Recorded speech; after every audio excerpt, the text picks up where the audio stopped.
Yo, what's up? Happy hump day. It's your boy Anye Elite and welcome to a new edition of Icon City News. Yo, I'm something like a white bitch crossed with a hood rat, wrapped in a cute little black boy body. Yo, I hop on the beat and let them know how I'm about, cause I know bum bitches out there wanna die. I'm something like a white bitch crossed with a hood rat, wrapped in a cute little black boy body. Yo, I hop on the beat and let them know how I'm about, cause I know bum bitches out there wanna die. But how real is your fame if they don't throw shade? How real is your hustle if you don't get paid? I'm like shit, I was a time even back in the struggle. That nigga be catching checks, but that nigga, he said I talk a lot of shit for a bundle of sticks. Told him to light a flame, see how big the flame get. From Philly to LA, they think I'm a pirate. Swear it's no problem wherever I slide to. See me on Jack, know that it's just a fly through. Do not be upset if I don't reply to you. I was looking, just not trying to find you. Like really, you thought you... So, okay, there's a lot going on. I want to talk about everything from last night's primaries to some craziness happening in Vegas. And of course, you know, I'm addicted to television, so I want to tell you what I'm watching, as well as some exciting things going on with the Icon City org or whatever, okay? But before we get into that, let's just start with the Game of Thrones, okay? Now, that's not part of my TV recap, but is it Revenge of the Dragon? Nah, it's Return of the Dragon. No, that's Cisco. Oh, shout out to Cisco. That dun dun dun dun dun. No, okay. I can't even think of the title of it. That's how good the spinoff is. Okay, it's incredible. I don't know any of the actors. I do want to say though, big ups to HBO for, like, you know, making the cast a little bit more diverse. I think there's even a little, I don't want to do any spoilers for you. I just want to say watch it, okay? Now, but it's amazing. It's on HBO, and a little bit later on the show we're going to be talking about what's going on the Ratchet TV, on the Zeus Network, okay, on the Now That's TV. Shout out to my homegirl in my mind, Lucky. She had to cancel her reunion special because, you know, when you get your cast from the bottom of the bucket, you know, certain things happen. So it is what it is, but we wish her the best, and we know she's going to have a fantastic second season, and we weren't even supposed to be talking about that. Okay, so anyway, we're going to get into politics after the break. As you can tell, I'm excited to be back. This is Icon City News. If you haven't already, don't forget to like and subscribe, and I'll be right back. Hey y'all, it's me, Samson McCormick. This is your boy Cornell Cecil. I want you to keep it locked with Icon City Entertainment, The FunnyMoneyRock, and Icon City News, the Icon City Entertainment, for the latest inclusive urban entertainment. For the most inclusive urban entertainment. Alright, so welcome back to Icon City News. It's your boy Anye Elite, okay? And like I said, we're going to get into the results of last night's primaries and what that means for the control of the U.S. House of Representatives and the Senate. But first, let's go to Vegas, and, you know, it's just one of those, like, did she say that moments? No, she did not say that.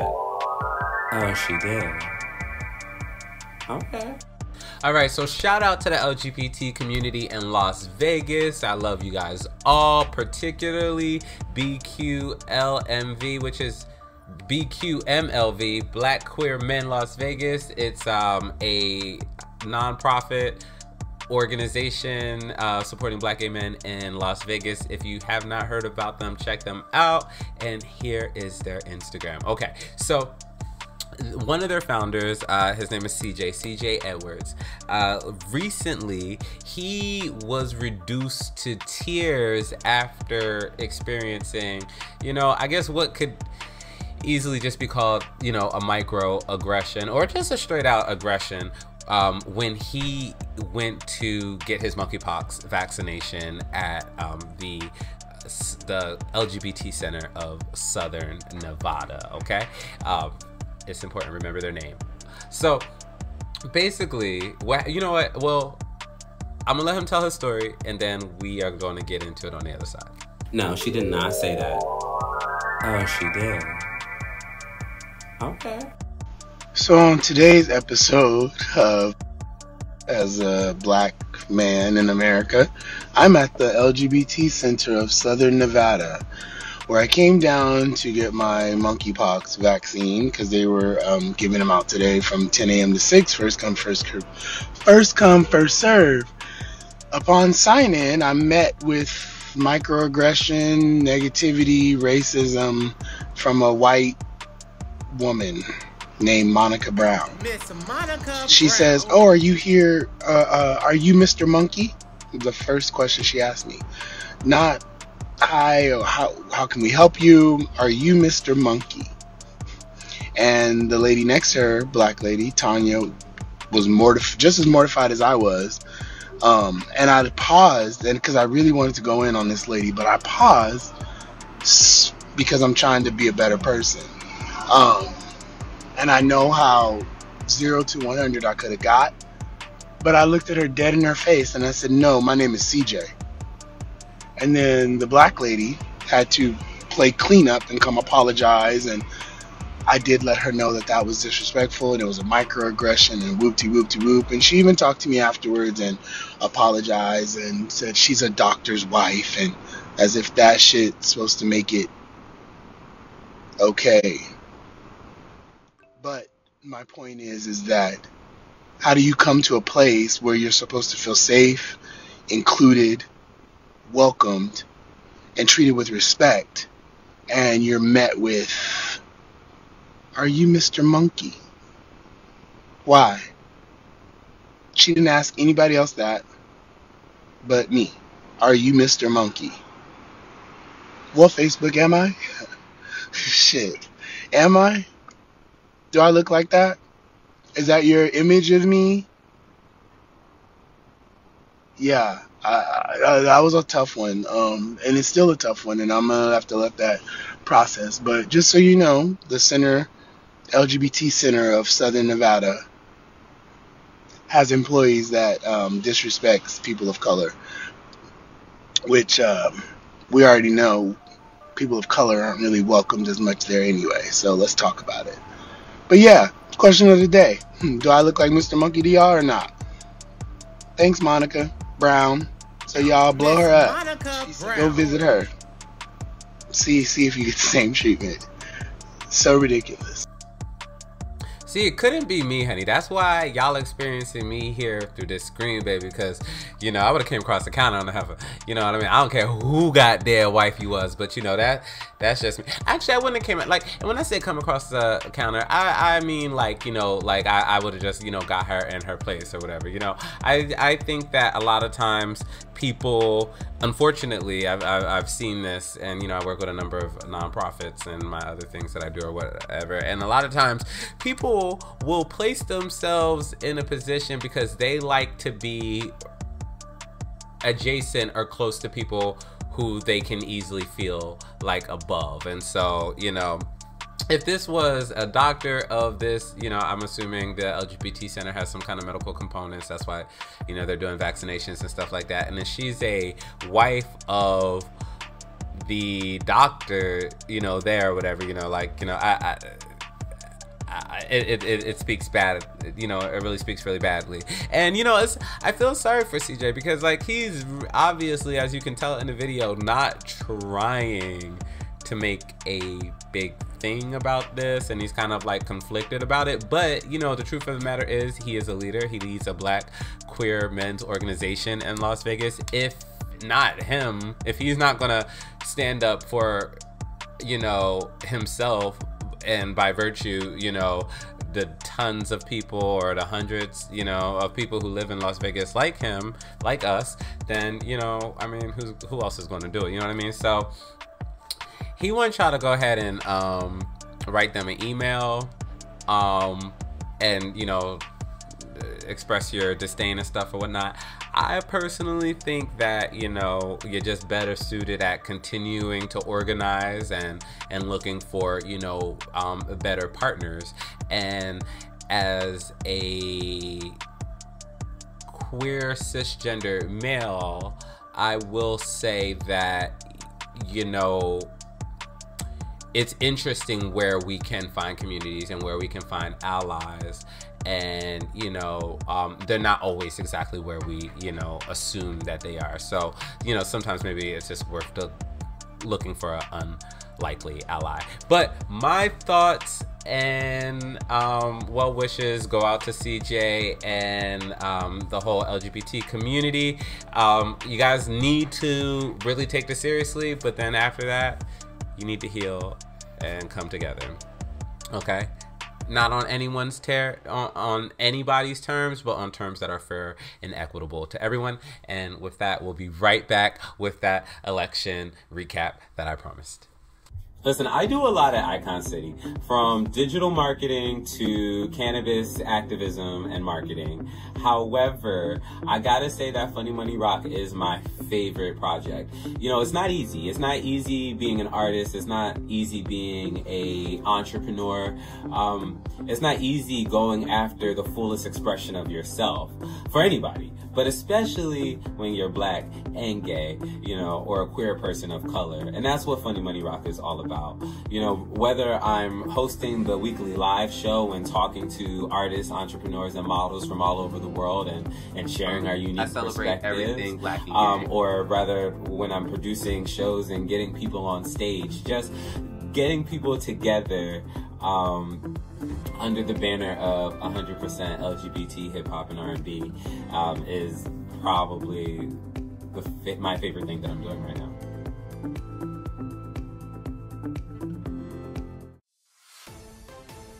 All right, so last night was a primary. Florida and New York were the two states, and we're almost done with this. It's almost time for everyone's attention to be at our midterm elections, which will be occurring in less than, what is this? Almost September, but it's August, September, October, November. So like less than maybe just a little over 2 months, okay? So it is really time to get involved and aware, and hopefully, you know, if you're living in, you know, a swing state like, you know, Georgia or Pennsylvania, you know what's going on, and you've checked out the Icon City News recaps on those races, okay? But tonight, or today, depending on what time you're watching this, I wanted to talk about last night's races. So Florida is particularly interesting to me because at least on the Democratic side, the candidate for U.S. Senate is a lady named Val Demings. Now, if you're a political junkie like me, you will know Val Demings from two places. One, as being a House impeachment manager, because she's currently a member of the U.S. House of Representatives. So she was one of the impeachment trials on one of the former presidents' impeachment. I mean, he's had so many of them, I can't know which one is what.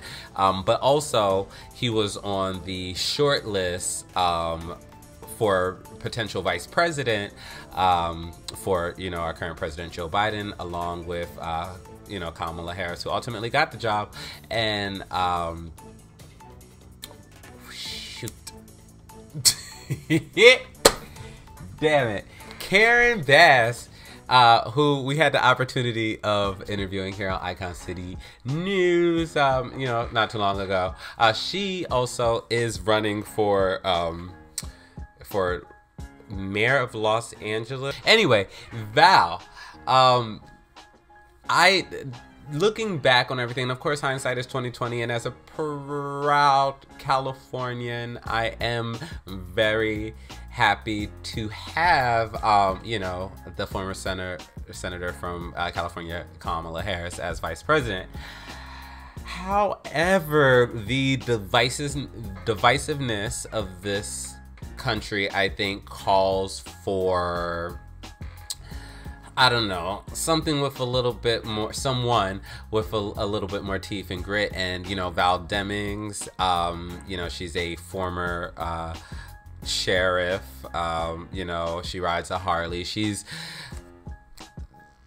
pretty moderate, you know, at least in her cultural signalers, you know, and so I think that might have done us better in terms of winning over Trumpers nationally, but I could totally be wrong about this, because that maybe nothing that you would do would win them over. I think a fair amount of people thought that, like, nominating Joe Biden, who was obviously no one's first pick, would have done a lot more to bring us together than it has. Anyway, Val Demings, she won her primary, so now she is going on to face her Republican challenger, who is, of course, Marco Rubio, who is, amongst other things, a Trump sycophant.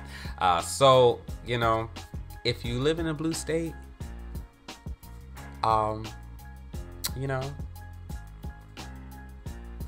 consider investing in a state that, has more, is a little bit more contentious, you know what I mean? Speaking of which, if you are in the Palm Springs area, Icon City is partnering with local nonprofit organizations, Democrats of the Desert, and Brothers of the Desert, and the HIV Vaccine Trial Network to present a day of advocacy. We have some, local politicians come to talk or whatnot, and it's going to be a fun time and everything like that, and just giving people ideas of ways that they can have a bigger impact on this democracy, because we're in a situation where every vote doesn't count equally, and not on any kind of like election conspiracy type kind of thing, but just if you think about the Electoral College, it has presented us with a scenario in which for the last 2 to 3 times that a Republican has won the office of president, it hasn't been because they won the majority of votes. And so, that expresses a flaw in our system that is making people frustrated. So the day of advocacy in Palm Springs, I'll put the information down in the description or whatnot, but think about organizing a day of advocacy in your neighborhood, where you guys make phone calls to, likely voters, or you go phone bank, or you just, just have conversations and dedicate some time to having conversations about civic participation, because it's important. So that's my little spiel on that. So that was Florida. Over in New York, what was kind of interesting, probably not with the same big ramifications as the Senate race I was referring to, but similar interest, if you are a political junkie, is the redistricting primary, the primary caused by redistricting that included Representative Jerry Nadler, who, despite going from big to small, is still a big man in the political world because he won. So congratulations to Nadler. Another House impeachment officer, I don't know what they were called, and one of the House impeachment people. So that kind of goes to show that, like, it's possible that, people, even though Liz Cheney, she lost her position going against Trump as a Republican, maybe on the Democratic side it's the opposite thing happening, and that people who take the most out front and noticeable steps to defend our democracy are the people who are being rewarded in the Democratic primary. But we don't know, okay? We went from defund the police to defund the FBI. Things just changed so rapidly. I don't know what the situation is going to be when I come back and talk to y'all next Wednesday. So, I'm going to take a break, grab some water, you grab a snack, come on back. I got a funny money story and a smoke and sound story, and then we out of here. Hey y'all, it's me, Samson McCormick. This is your boy Cornell Cecil. I want you to keep it locked with Icon City Entertainment, the FunnyMoneyRock, And Icon City News the Icon City Entertainment for the latest inclusive urban entertainment. for the most inclusive urban entertainment. All right, so like I told you, okay, so Icon City News. Welcome to Icon City News. Welcome back, right? If this is your first time joining us, we got two little departments going on. We got Smoke and Sound, we got Funny Money Rock. Smoke and Sound is, for, I mean, you can take the boy out the hood, but you can't take the hood out the boy, you know what I'm saying? So, honestly, it's not a hood thing. It's a cannabis lifestyle brand. And, most recently, I'm excited about this tour that I did of a grow facility. If you have not seen it, head over to Smoke and Sound and check it out. It's smokeandsound.com, okay, or click the Smoke and Sound tab on iconcitynews.com. Check it out. Also, I just want y'all to know that, again, if you're in the Palm Springs area, my first initial 420 karaoke kicks off on September 30th at the Green Dragon. I'm super excited. It's a fantastic spot. And of course, it'll be coming to a city near you. Again, keep locked on smokeandsound.com, okay? Now, on the Funny Money Rock end, okay? Now, I know y'all been watching P-Valley, and I know y'all sad that P-Valley has gone away and stuff like that, for a season. And some people are sad that Autumn Night, she's not going to be in the next season. I, for one, am not upset about that. But when it comes, and I'm very excited to see the next, season when it comes out. But when it comes to what I'm upset about when I think about stripping, it's about the closure of Hush Night, okay, or or Club Hush, or it was a trans only strip club in Atlanta, and the people who owned the building decided to close it down. They're talking about opening it back up, but I just want to show them a little love because I thought that was fantastic. And what was even cooler about the whole situation is, like, this is how they because in Atlanta you need a license to to have a club where people are topless. But because Georgia is so backwards that they don't recognize, their laws don't recognize transgender women as women, they didn't need this license, so they were able to get those coins. And I was reading and shout out to Gay Magazine, that's where I read this article. And the person who organized it, did it because, a lot of times people, particularly, young trans people of color, think that, prostitution is, the way to go because, the workforce is, notoriously, discriminatory. Hello, black man here. So that kind of entrepreneurial thing, that's what I'm all about here at Icon City. So I wanted to give a shout out to them, okay? But you can find more stories like that on our Funny Money Rock platform, because you can take the gay boy out the boy, but you can't take the boy out the gay boy. Anyway, it worked better the first time, right? Anyways, FunnyMoneyRock.com. Cool stuff happening there. In terms of events, we're going to bring back that Funny Money Live back soon, okay? Stay on the lookout for that. All right, here's the deal. I love you guys for watching, particularly because I do not do this as frequently as I should. But if you want me to do it more, share, like, comment, subscribe. And for the latest and inclusive urban current events, keep it locked to iconcitynews.com.